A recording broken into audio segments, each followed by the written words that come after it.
This is the Land Rover Defender 90. It's a very exciting car because it's good at one thing in particular. If you've been a fan of this channel for a little bit, you'll know that this time last year, I actually took out a Defender 110 on these exact same proving grounds to see how well that went. Well, we found out it set the benchmark for four-wheel drives. It is one of the best four-wheel drives you can buy today. So what happens if you take away two doors, make it a little cheaper, and make it a short wheelbase? Does this mean that we have an even better version of the Defender, or should you just stick with the 110? That's what I'm here to find out. So to help you learn a little bit more about this car, I'll be walking around the outside features, the inside features, taking it for a drive off-road, and then showing you what it's like to live with in the city. And then I'll let you know if you should buy it, consider it, or leave it. Your timestamps for this video are in the description down below if you want to skip to some particular parts. But with that out of the way, my name's Cameron. This is Product Review Cars. Let's get into it.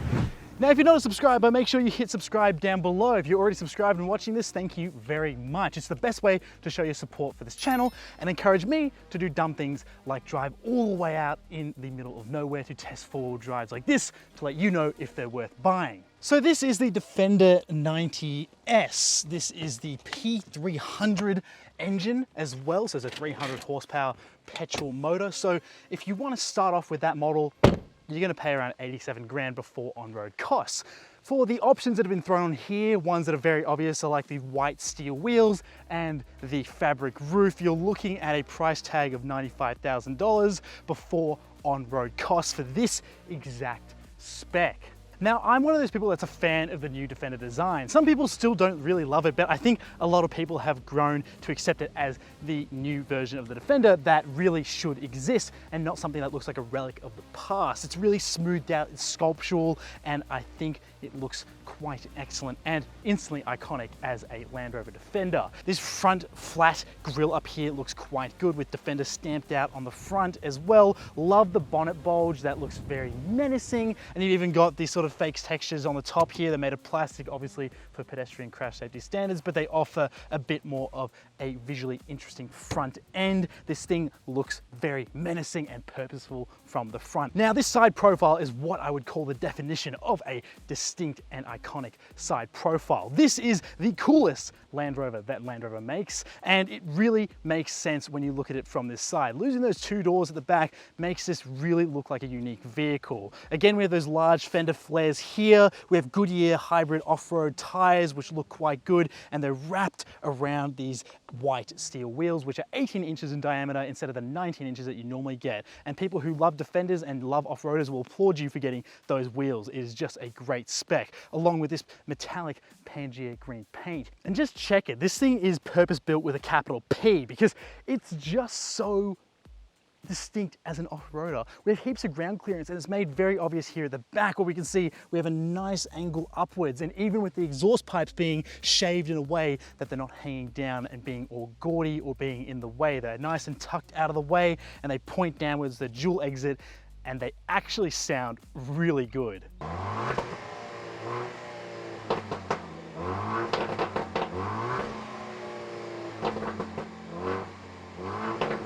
Now, the Defender's boot is quite unique. It is a giant door that opens like this. So it is a little bit annoying if you need to go ahead and park in a tight spot or try and avoid having it close on you. It does have some lockout points, which is quite good, but yeah, on some steeper inclines I have found it likes to swing back a little bit. But there's a nice little storage door in here, which is quite good, and it's nicely trimmed on the inside. Right here, we have about 350 liters of storage, which is not too bad for a short wheelbase two-door SUV. Speaking from experience, I used to own a Toyota RAV4 in this exact body shape, and that had zero boot space. So at least we have a bit here. We also have some bag hooks, which is quite good. And we have a nice textured material, which I love. There's just no need for any complicated carpet, just nice and easy to throw things in. There's dirt and dust can get in here, I don't care. And then underneath the boot floor, we just have some smaller items for changing a tire. There's no additional storage. A cool little feature back here is that we actually have an inbuilt air compressor, which is this little unit attached to the back here. You press on that and you actually can get your readout in PSI and go ahead and open this little bag here. And you've got this long hose and you can go ahead and start filling up your tires just from the boot. Nice large doors makes it easy to get in and out of this car, even if it sits a bit higher because it's on standard coil springs, so there's no air suspension to help you get in and out of this car. This interior, just as good as I reviewed it back in 2021. It hasn't aged at all, and it actually is a shining example of automotive design in an SUV like this. Starting from the top, we have the driver sunshades here, but we also have an additional one to cover up this large, wide windscreen. Additionally, this car has been fitted with a camera rear vision mirror, which is really good day and night, but you can toggle to a mirror if that's what you want, but you do get those large headrests obstructing your view quite a bit, so it's really good to have this on board. Love the materials here, great stitching, you know, soft touch plastics and, you know, hard plastics down the bottom so you don't have to worry about scuffing them, and obviously rubber floor mats and no carpet anywhere, so it means that there's no dirt and grime being caught up anywhere. So this interior feels like it's hardy and ready to be used and abused, but then also can be cleaned out and be presented nicely for when you don't want it to look like it's just been through the wars. Defender stamped in the plastic on the dash looks great. Nice shelf here as well. Also have a USB port up here as well for charging. I love this floating infotainment unit here, which has all your information like for four-wheel driving, your 360-degree camera, even Amazon Alexa built, and you also have other information for your wireless Apple CarPlay, and you can do Android Auto as well. Great screen, great infotainment unit, very easy to use. I love this unit quite a lot, and even gets over-the-air updates, which I experienced when I was reviewing this just last night. Got an update, went ahead, did it, no problems, the car is up to date. So that's how wireless Apple CarPlay actually came to these cars, through a actual over-the-air update if you already owned it before that came out. And I love how the shelf runs behind that. We've got a digital display in front of us, same as the ones we've seen in the other Land Rover and Range Rover products that we reviewed. And it is just a fantastic screen. It's really easy to customize and it's not overly complicated either. You can see a map in there, you've got clear dials, you can change what your dials look like, you can easily access your information using the buttons on the steering wheel. Talking about the steering wheel, nice and large, love the white contrast, and it's very much a steering wheel that feels very suitable for this car. Feels very tough and hardy, but nice to touch and engage with as well. Buttons on the steering wheel also change depending on what function you're doing as well, so they're not lit up when the car's on. When they are, they light up, and they also have multi-functions, which is nice to reduce the number of buttons here. Really large center console area. There's plenty of places for large items to be put in here, and there's also rubber textures as well, so it stops stuff sliding around, and you have a raised cup holder area, so it means that your stuff like your phone, your keys, wallet, whatever, doesn't have to go missing in this giant cubby. Now, accessing the back seats is actually more straightforward than it looks. Go ahead, move the front seat forward, step in.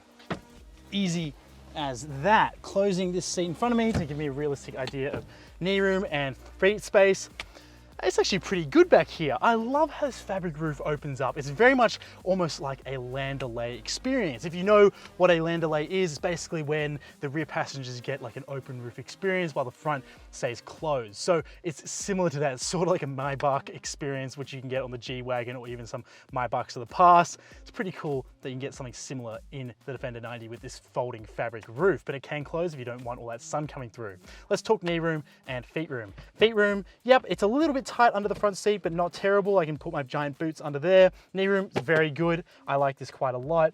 Plenty of grab handles as well. Headroom, it's getting close, so I'm 5'11", but if I get any taller than this on my torso, I might feel a little bit like I'm getting too close to this roof.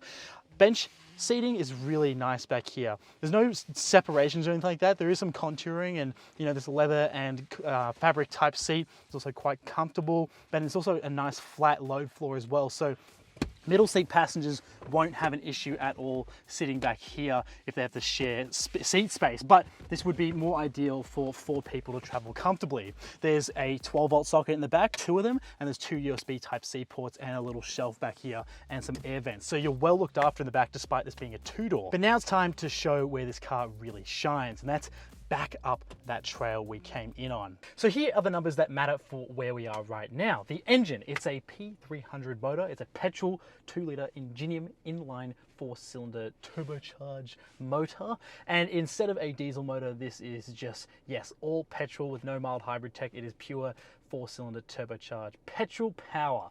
And we are paired to an 8-speed automatic to an all-wheel drive system. It produces 221 kilowatts at around 5,500 RPM and 400 Newton meters from as low as 1,500 through to 4,500 RPM. Top speed, 191 kilometers, 0 to 100, 7.1 seconds. Claimed fuel efficiency around 10.1 liters per 100 Ks. This thing weighs just over 2 ton, about 2.1 ton, and it can tow up to 3.5 ton braked using, a braked trailer, which is quite impressive. So an impressive setup we have so far. In terms of our actual vehicle dimensions that we have here, this is the short wheelbase, so we have some advantages over the 110 in terms of being able to be a bit more maneuverable. So we have a 30.1 degree approach angle, a 37.9 degree departure angle, and a 25 degree ramp over angle. And the actual ground clearance we have is 0.22 meters, which is quite good, and we have a total height of 1.97 meters. So this is a bit of a sort of stocky little car, and it should do quite well on this segment. It's been raining on this little track that I've been on, and so that means it's just a little bit more tough than it normally is, which is really good at putting this Defender through its paces. Now, setting off, I'm going to set us into a terrain response mode for grass, gravel, and snow, because this is predominantly gravel here. So that's what I'm in right now. It's the terrain response system, basically tells the computers how to react on the surface we're on. Right now, crawling along, we're doing quite well. Even though this is coil suspension, this feels very comfortable, and it does a really good job of inspiring confidence where it doesn't feel like the whole body is going to lean over to one side and I really have to figure out what I'm doing. I can just sort of confidently move through these sections of road. I need to go ahead and turn off our parking sensors quickly. Turn that off. And I've also got an off-road camera set up here as well. So we can go through this section of road. There's a bit of an off-camber point here, which is a little bit more hairy than usual. And, oh, mince meat, honestly. There's been no grip issues here as well. We're going through quite a narrow section, which is the advantage for the 90, is that we can go through a tougher section like this with ease and not have to really worry about a longer wheelbase. There's some squeaking coming from my right shoulder, which is really annoying. I would just get some WD-40 on that. If that doesn't fix it, then I'd be taking it to Land Rover to get that checked out, because it's just slightly annoying. But apart from that noise, going through this section here, honestly, I can feel the total control this car has over its environment. It's really impressive. And what I find really just comforting is that it feels like the wheels are doing all the work while the body just sort of counteracts the movement. Now, right now I've got a steep section of road, and I'm going to put this into hill descent control. So I'll put it into hill descent control, and I'll also put the low range gearbox on as well, which is quite good. So I go into neutral. That's going to engage low range. Now we are good to go. We have front and rear diff lockers. Both diffs are locked at the moment. And we can just sort of coast down this section. Compared to like other four-wheel drives I've taken along here and utes, the Defender just does it different in a way that's just so approachable for anyone to just go ahead and do it themselves. You don't have to be a four-wheel drive pro to be able to navigate, this section of road when you've got a piece of kit like the Defender. It really inspires confidence, and even with this 4-cylinder motor, it's just so easy. And so apart from the off-road friendly 18-inch steel wheels, we also have those active locking differentials, which are very useful just to make you feel like you're on a bit more of a smoother, more controlled experience. Those things open and close regarding how much grip they need and where the power needs to be sent. So it's really quite a cool feature and a bit more advanced than you'd find on many other cars, which require you to manually press those diff lockers on and off. The active diff lock system is quite cool and just makes us feel like a real proper off-road car in 2022 rather than something that's using tech from the past. But of course we have to return to civilization at some point, because having so much fun off-road's great, but we've got to pay for it somehow. So we've got to go to work, right? So we've got to go into the city, or we've got to go into town. And that's where the Defender 90 shines really well. It's because the 110 is a behemoth. Let's be real. That thing has presence like no other, because it has an extra set of doors and it is quite large. But here we have the ideal mix of behemoth and city-friendly sizes. So, getting up to speed on the road, not a problem. Not a problem at all for the Defender. It's quite good even with the 4-cylinder motor. I'm going to close this roof up here because that's bringing in a little bit of wind noise. That's the sort of wind noise you can expect when you have it open, similar to sort of having a sunroof open. And there we go. Comes pretty quiet in here. That's pretty good. So then we're cruising along here on the highway, and the highway manners here are quite good. The mid-range acceleration is, it's okay. The drop down does take a little while on the 8-speed gearbox here, but overall it's pretty good, and once that turbo spools up, you're ready to go. What's really apparent is the coil suspension. It's not the air suspension, so it doesn't feel as beefed up as I would say, or something along those lines of feeling a little bit more road friendly. The coil suspension is a good blend of off-road friendly and on-road friendly, but what we have here is that we have a bit of body movement when we go to make some, you know, slight adjustments to the steering wheel. So if I go to move left and right, for example, you can feel the body sort of move on top of the wheels. It's not as bad as like a ladder chassis design. And what I found living with this in the city, it was great actually. I was a little bit scared that maybe it's going to be too tall for some car parks because of the coil suspension, can't bring the air suspension down, or I was a little bit worried that, you know, we're going to have issues with turning and parking, but shorter wheelbase, easier to park, and with all those cameras, it's really nothing different from a medium-sized SUV. It's a great option for the daily drive, and so you can have something that's really fun to drive during the day, and then you can have something that's quite capable when you want to go and take it off-road. So overall, on the road experience, the Defender 90, a lot of fun. I can't wait to drive the one with the V8 though. That is just going to be a religious experience, being able to put that much power into something as playful as this.